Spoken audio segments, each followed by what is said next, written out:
Welcome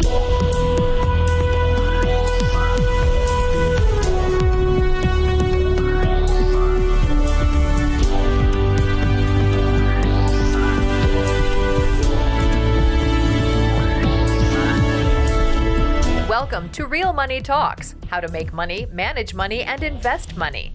Your Real Money Talks host, Laurel Langmeyer, gets straight to the point about what it actually takes to make money and build lasting wealth in today's changing economic climate. If you're ready to get the financial results you've always dreamed of, keep listening. Real Money Talks is the right place for you. And now here's your host, Laurel Langmeyer.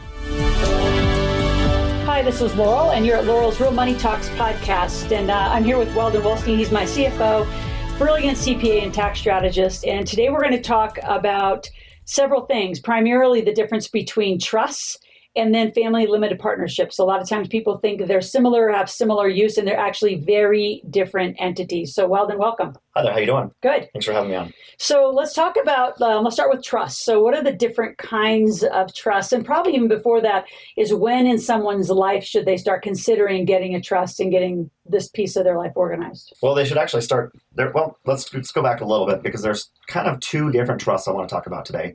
There are multiple different ones, but the main ones you've got that everybody kind of is used to is you've got a living trust, and then maybe it's an asset protection trust. So everybody, when they say, I'm going to set up a trust, they're typically thinking of a living trust. And what happens with a living trust is you put all your assets into it. It doesn't really do anything until you pass away, or you and your spouse, if you're married, you pass away. At that time, then it transfers those assets down to your beneficiaries, typically your kids or your heirs. There's not really any kind of tax benefits or tax strategies. It's just that trust is only designed to avoid probate. And then probate happens when you die. And if you don't have a trust, the courts kind of decide where your assets go. So this trust is designed to force the direction of where the assets, who gets them, how they're handled, how they're taken care of. So really the family gets to control where their assets are going to go, even if it goes to the kids or to charity versus the state deciding, which I think that's pretty critical in this whole conversation is about taking control. And so, those of you listening, you need to get your family's wealth organized and controlled.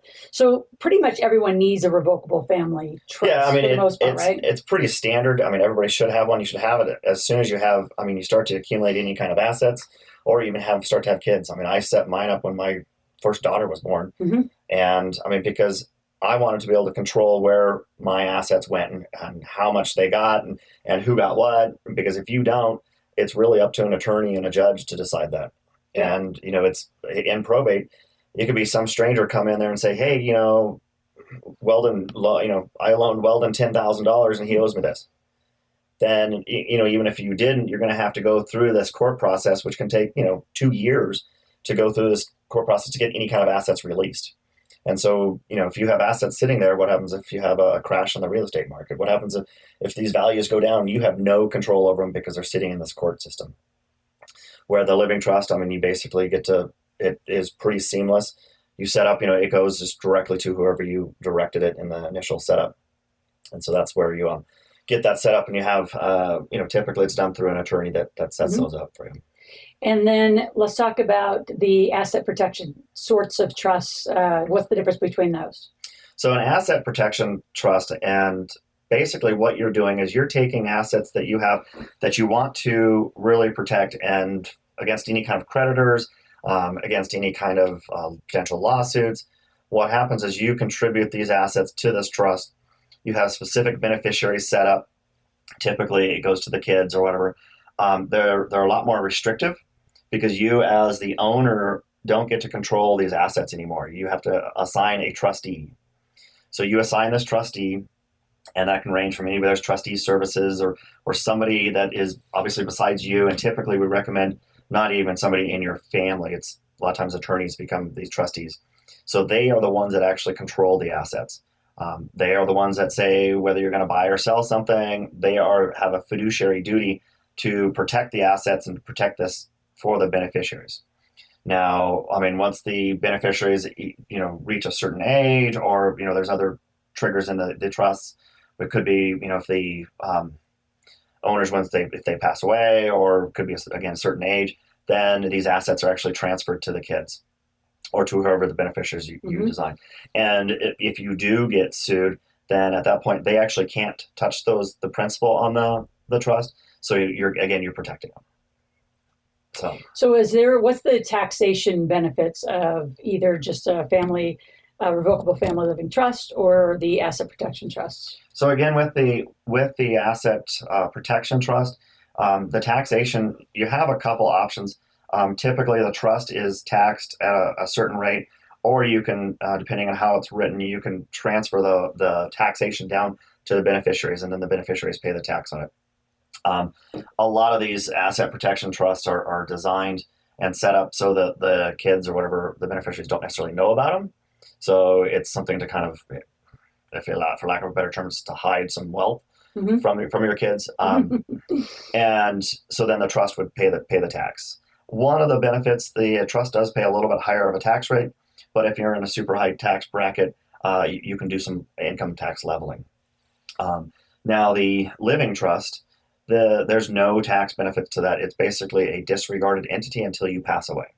So you're not going to save any kind of income tax during your life, and also if you do pass away, when you do pass away, you're not going to save any estate tax. So it's not a tax savings vehicle; it's an asset protection vehicle. Okay. Now that brings us to where we have the limited family partnership. Now a limited family partnership, and you can do this with an LLC as well. You maintain control of the asset, yet you distribute the value of the asset down to the beneficiaries or down to the other members. So what you can do is you set up this limited partnership. The kids have a limited interest, which means that their interest is limited to the amount of money that they contribute. So they don't have they have the liability protection. Now, you as the person who contributes the funds, you are what's considered the general member or the general partner, and you carry the liability, but you also have the control of the asset. So you can still maintain the control of this asset, yet the value, you're gifting this value out of your estate over a time period. There's two frames. There's a general partnership and a limited partnership. So Yep. explain. So the parents usually stay in the general partnership, but this isn't just for families, right? I mean, there's a limited. Well, I guess this is a family limited partnership. So the family would maintain the general, and the kids get the limited role. Yeah. So it really happens a lot of times when you want to transfer some real estate down to your kids. It's something that you want to keep in the family. It's an income producing property. You transfer this, let's say it's an apartment building. You transfer this apartment building into the family limited partnership. Parents remain as the general partners, so they remain as the controlling individual.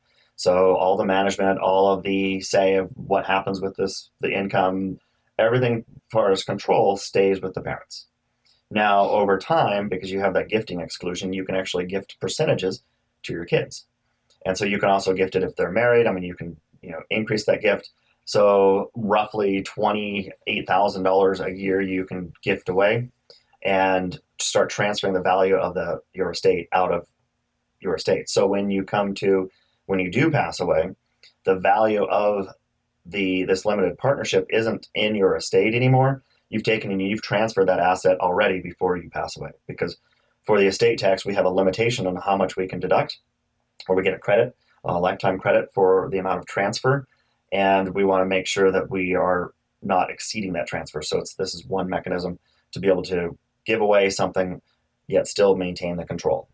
And so are you giving, when you say gift it, be a little more descriptive. So are you gifting within the partnership within the entity, or you're gifting from the GP level, right? The general partner level down to the limited partner level. Is that the gifting? Or is it actually going out to them individually? So basically what happens is you're going to have, as the person who contributed, you'll have a small general partner interest, maybe a 1% interest. The rest of the interest is going to be all limited partnerships. That's including you plus the kids. What you're going to do is you're actually going to gift some of your limited partnership interest to the kids. So you have a value. I mean, so that's one of the things you'll have to establish a value of the asset or the company.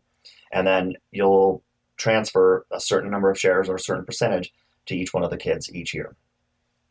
And then it does have to be documented. You document it, that this much is being transferred, goes to the kids. They report it on their income tax return, and it moves forward. And that's pretty simple. But it's within the entity. It is within the entity. And then is the entity held in trust? Typically, how is this? Because I think that's where a lot of the confusion and why I want to do this podcast is I think a lot of there's a structure issue and question that a lot of people have. So one of the things that you can do is that general partnership interest. So then that's the interest that has the liability protection, or that has not the protection, but it has the liability associated with it. A lot of times people will put that interest in the asset protection trust. So that interest can't go anywhere, and it's also protected through that asset protection trust. Now, the limited portion of the interest, a lot of times that is held in the living trust. And so it's actually the living trust is the technical limited partner that will be transferring the monies out. So if you had a grid, kind of the folks listening, if they were going to draw a little grid, the family revocable trust would be at the top. Correct. Right? And then below it would be held and would own the family limited portions of the family limited partnership. So explain that a little bit more. Those of you out listening, if you want to get a little pen and paper. And also, we are going to give you the top 10 differences between these different entities and structures. If you go to asklaurel.com/podcast gifts, it will be over there in the gift section. So know that it's a complicated and very individual conversation. There's not like one size fits all in this, but let's go to the grid and have them start laying out like what would be a structure. Yeah, so typically on the top of the structure, you're going to have the living trust, or that's basically the trust that is kind of disregarded, but set up for the estate purposes. And then beside that, kind of a little bit underneath it, you would have the asset protection trust, because sometimes the living trust might also be a beneficiary of this asset protection trust, or then that's also, you can keep that over on the side. But then underneath this one, back over to the living trust, not only would you have like the family limited partnership would be underneath there, but also you could have the any kind of operating entity could be underneath there as well. But let's just focusing on the family limited partnership. The limited interest portion of the family limited partnership is going to be owned by that living trust, and then the general partner ownership. So that's again the partner the ownership that has the liability associated. That is going to be owned by the asset protection trust. So that ownership is protected underneath that asset protection trust. So when in someone's lifetime should they be? Obviously, you had mentioned with the trust, it should be once they have children or start accumulating some assets as an individual.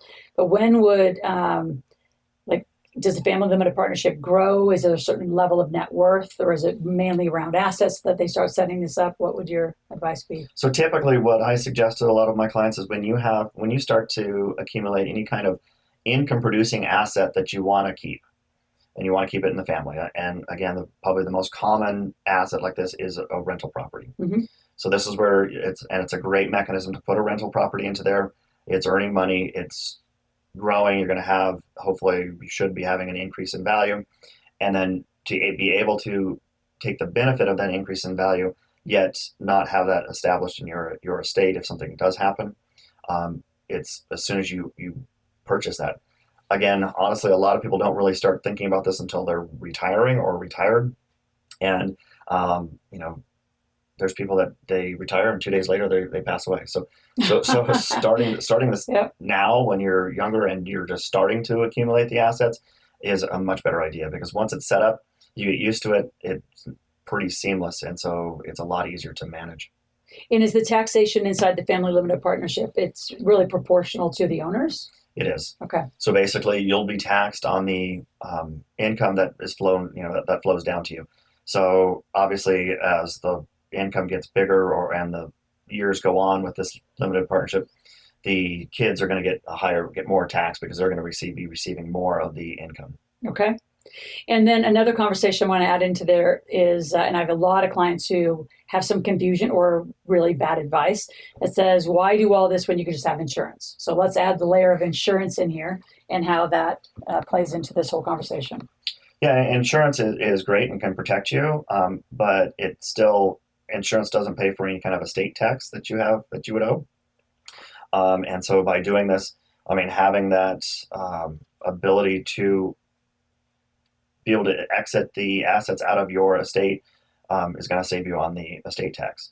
I think insurance is also a good mechanism to have, but it shouldn't be the only thing you have. I mean, you've got to do everything. I mean, you've got to do it all.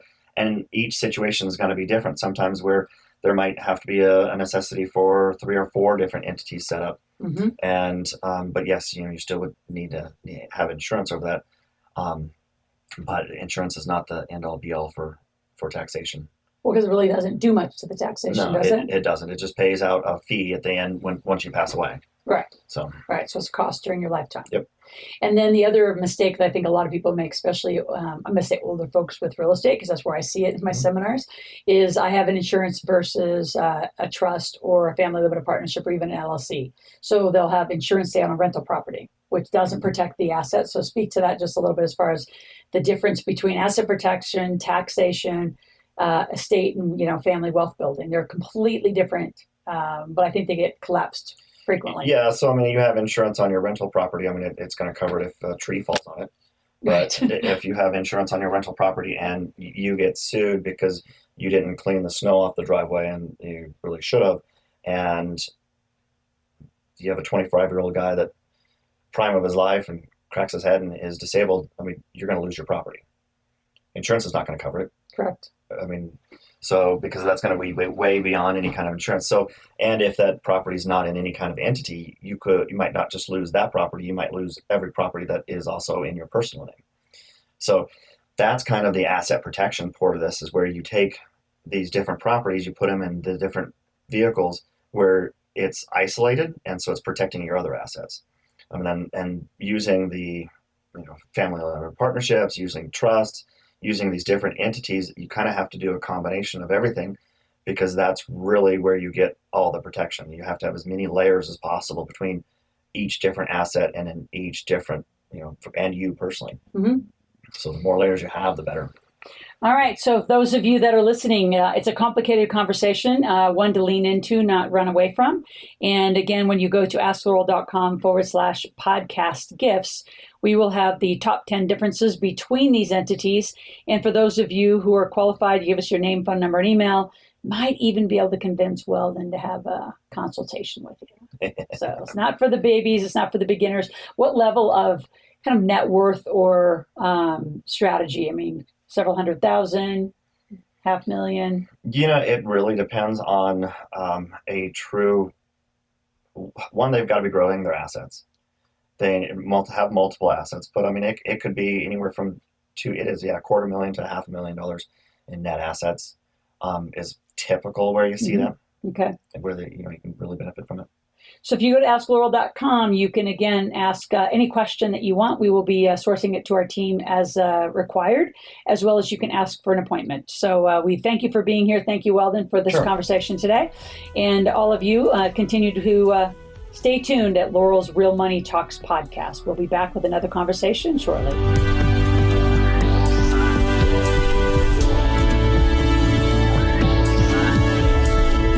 Thank you for joining Laurel for this segment of Real Money Talks, how to make money, manage money, and invest money. To continue this new conversation and to find free resources to support your wealth creation, visit asklaurel.com/podcast gifts. That's ASKLORAL.com/podcast gifts. Thanks for listening and join us again soon. New episodes are released every week.